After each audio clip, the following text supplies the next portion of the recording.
So we're going to talk about the profile, who exactly is the loan planner? What are you required to do? And what are some of the things that you can from the very start do to be successful? So there's a limited time, basically with almost any profession or any job, there's a limited time to deliver that value to your constituents, to really make that impact and to really show what you can do. They're constantly giving you these different activities, some activities which carry a lot of value to them, and some activities which, as you know, might not carry any value at all. So the big thing is delivering to all the different constituents. One of the most complicated things that we've seen in business continuity planning is that there's all these multiple dotted line bosses too. So in other words, you have your main boss, and then you have this array of different people that you also need to please too, and to feel satisfied with the job that you're doing. So, and the bottom line is you are doing all of this work, which really should be spread across multiple people, if not a whole team of people, as an entity of one. So that's the big thing. That's the profile that we found ourselves with. So right now there's essentially, and for anybody who's attended one of our seminars or webinars or one of the DRJ events before, you'll notice that this should be very familiar to you. We really focus on a couple of different things within the profile of our employment. And like I said, it could be a business continuity professional or really almost any type of profession too. We have activities that we're doing on a daily basis, some things that we don't do as often, but nevertheless may be important. We have the deliverables. What are we offering of value to our different constituents and our stakeholders on there? And then there are the different things that we use, our methodology, how we're approaching this, and the different tools we utilize to get the job done more effectively or more efficiently, to give us better data, or maybe to just get from point A to point B faster on some of the activities that might not be as value generating as others on there.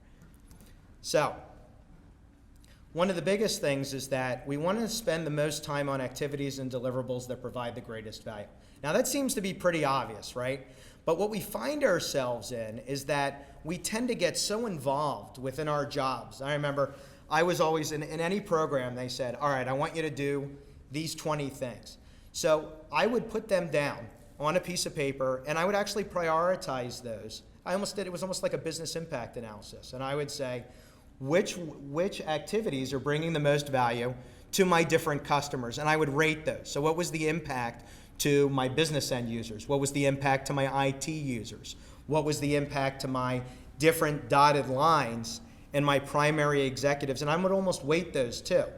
It was so hard, and everybody knows in a business impact analysis, you prioritize what's important, and that's what you do during a disaster. Well, as business continuity professionals, what we want to do is we want to do the most value-generating activities.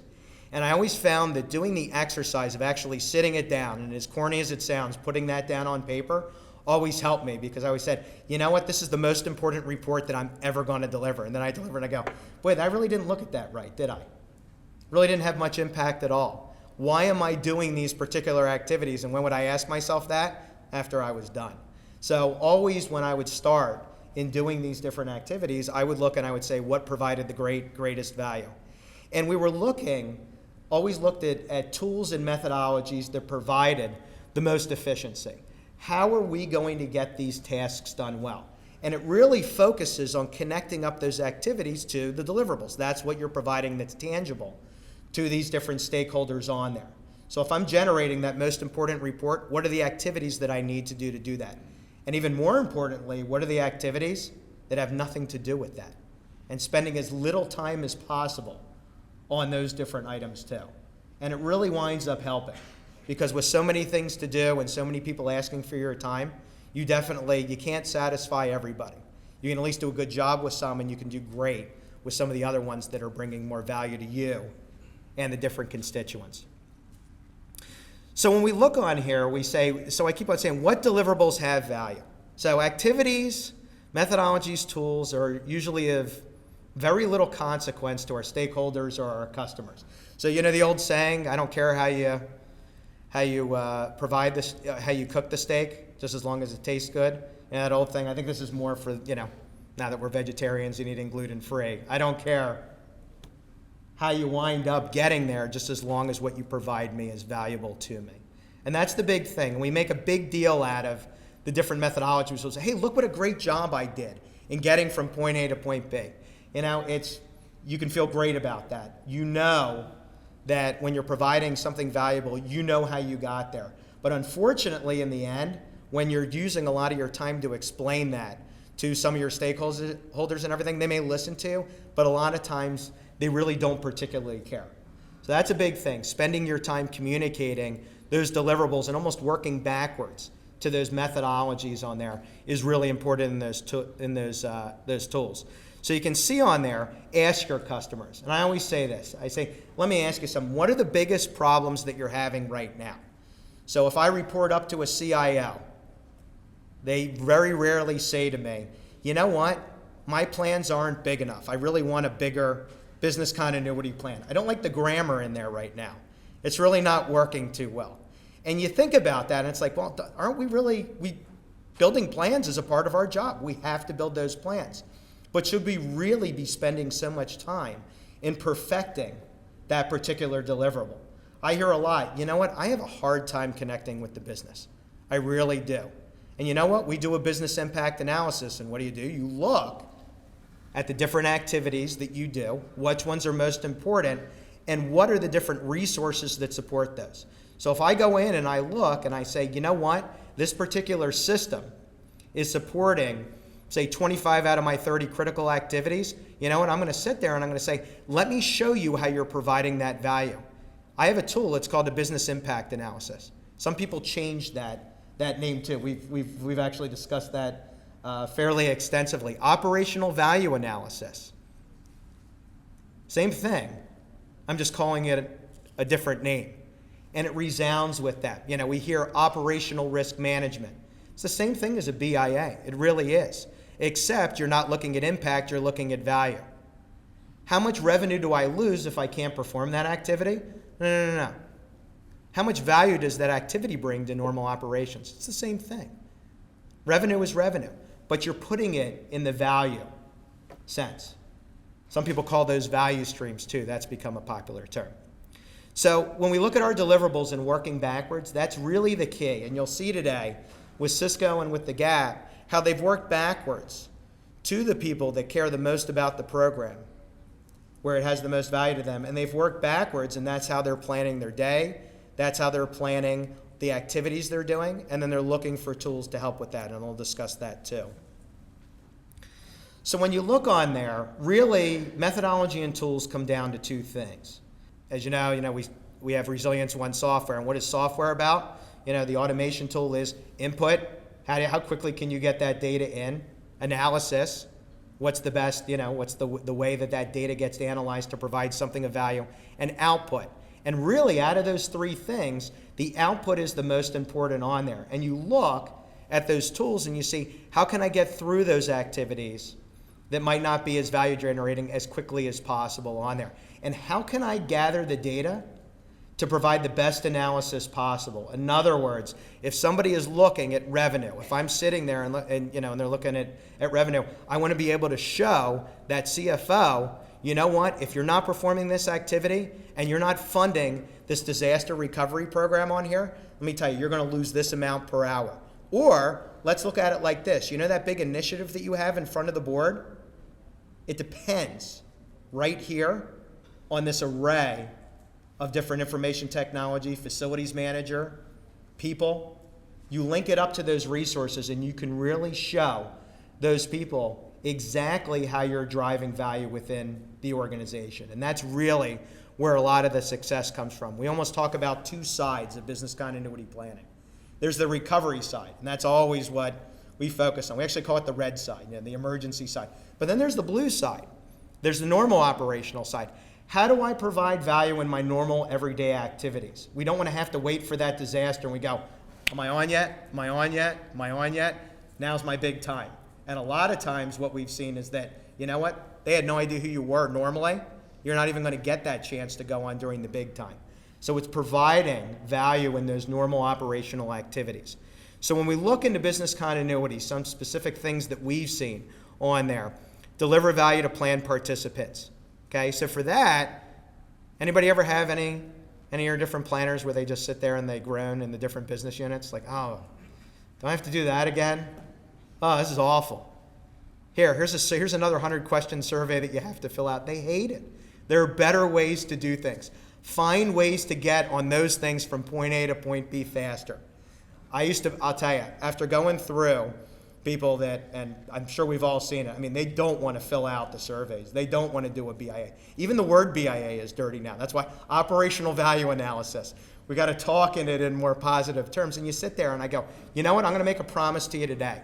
I'm not going to make your life miserable today. Maybe I'll bring in a pizza or something too, just to make sure. And I sit there with them and I say, you know what? It's going to take us an hour. We're going to do this whole thing in an hour. I'm going to promise you, next year, it's going to take less time and less time. Can you spare an hour a year for me to do your business impact analysis? Excuse me, your operational value analysis. Can you spare an hour? And nobody's going to deny you that. I care about you. What do you think is a better way that I could do this? Limit activity time on there. So when you look at some of the activities that are out there, you know, people say, oh my gosh, I spend the whole time doing the analysis. Well, you know what? There's tools that do that. Everything from a calculator up to a very sophisticated software product with analytics. So those tools are out there. Automate those types of things too. That'll help get you from point A to point B. And it takes that cumbersome nature of you working in the back end and going, hey, guess what? I was just in my back office for the last 2 months and hey, I'm done the BIA. You want to say this? Like, what the heck were you doing for 2 months? You know what? You're done. You've automated those particular processes. Become the source of truth. I've always found that that's been very important too. I have information that nobody else ever had in there. And the same with these guys down here. Now, is it such a secret? It becomes, as you start getting that, it's not much of a secret anymore as you keep on doing it. But when the CIO would come in, they would say, hey, is the CFO going to like this? Or did you do that thing with the numbers that he likes so much and put my name on it? Mm-hmm. The risk manager, yeah, well, that always happens. You know, credit, I don't know if you can get that all the time, but, you know, you do what you can. But they come to trust you. You know, you're their trusted advisor. And you sit down, and you can sit down with the CIO. You can sit down with that facilities manager, and you go, you know what? The workspace that you provide on here is extremely important to getting this done. If we lose this building for whatever reason, it shuts down, we can't get in there, and I'm from Philadelphia, so what did they do? They closed down the entire city for the Pope. You ever wanted to go into Philadelphia? I don't know if anybody does. I don't know. I hope so. But they closed down the entire city for the Pope. Nobody could do anything on there. And the facilities managers were going, I said, well, let me ask them. Everybody's always prepared to work from home, right? You're prepared to lose a full day of wages and benefits, aren't you? They said, well, we just have to do that. And I'm like, what happens if I told you that you wouldn't have to do that, where you enabled your critical people to work from home? Well, I don't know who my critical people are. I do. Would that be information you'd like to know? Give me 20 minutes of your time. Let's sit down and figure that out. So it's those type of things, those conversations. And it's almost like you're passing in the hall. And he was like, oh, this is the guy that's going to bug me. And I'm like, no, I'm not the guy that's going to bug you. That's what it's going to seem like originally when I come up to you. I'm the guy that you're going to trust and you're going to call whenever you have a question, and I'm going to find out the answer for it because I have all the operational stuff here. And how did I get that? Because I did the job that nobody else wants to do. I sat down and I did a BIA. And it works out very well. And you'll see with some of the things that they do. And like I said, enable reporting on all those different types of areas. So some of the red flags on there, some of the things that we see. So what are some of the activities that we've sat and we've groaned about and we just continue to do sometimes? We have to do them. But what are some of the things where we want to cut them out or at least limit it? Perfecting the pretty plan. You know what? I was an examiner, auditor, and then business continuity COOP planner on there. You know what most examiners are going to do? They're going to look at that front page. They're going to look at your table of contents.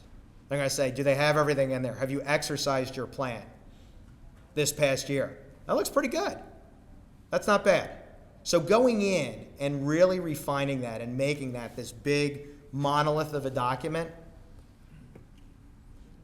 could be one and done on a lot of that stuff. But right now, the emphasis, and I'm sure you've heard it in other sessions, is it's not on the big plan anymore. It's on getting recovered as quickly as possible. And that could be something under 15 pages. I've seen some that are 1 or 2 pages. I've seen some that are 0 pages, where they just do it automatically. We have our cell phones. They're smart, right? Shouldn't we be able to do it where it automates that process too? Some people don't look for that. So if you have compliance, obviously you have to turn something in, but perfecting that can be real difficult. Setting an end goal of complying with a voluntary standard. So there's so many things that we have to do. Why are we volunteering ourselves for something? You got to get those things done. It's a great idea.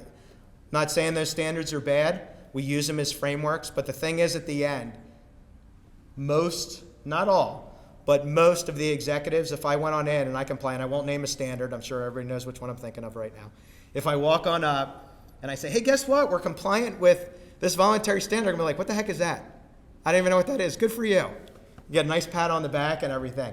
That's not what they care about.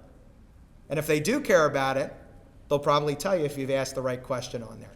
But by and large, we haven't really seen that.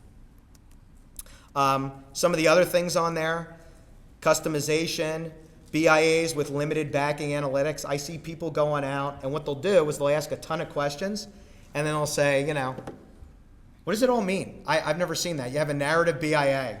Never forget, here's 200 profiles of all my business activities. I'm like, all right, well, now you know what they are. Which one's 1 and which one's 200? I don't know which is which. And it's like, well, you have to do the analysis. And I'm like, and how am I going to do that? Isn't that what you were supposed to do? So the big thing is having that program set up from input analysis to output on there. And then also, too, jargon-based. Business users, the end users, the executives, they hate BCP jargon. They used to go on in and never forget, the eyes glaze over. Let me tell you something. Here's your top 10 business functions by RTO and RPO. Here's the 10 most important things that you do at your company. Oh, well, how'd you figure that out? Well, I use quantitative and quantitative means. Yeah, you want to see something neat on here? You guys are losing more money with this business activity and you didn't even have it ranked in the top 10 when you first told me about it. I want to hear about that. So those types of things, where you're carrying it through to that final deliverable is really important on there. You can see BCP software customization, bad idea too. The longer that it takes you, and it could be software, it could be templates, whatever it is, the longer it takes you to get something ready, the less time you're spending on delivering value. I remember we first came into a company and somebody, I was in there and hiring my replacement, and they said, you know what, I have these spreadsheets and I'm going to set this up and I'm going to do that. I'm like, how long is that going to take you? It's like 7 months. I said, I'm not interested. I said, what do you have right away right now? So for 7 months, I'm paying you, you're setting it up. And I'm like, what happens if I have some sort of an incident or an outage in 7 months? Well, that generally won't happen. I'm like, I have them pretty much weekly. This is probably not going to be a huge catastrophe, but we're having downtime. It's too long. And they begin to wonder, the longer it takes you to deliver value, the worse it is. So eliminate or just limit those activities.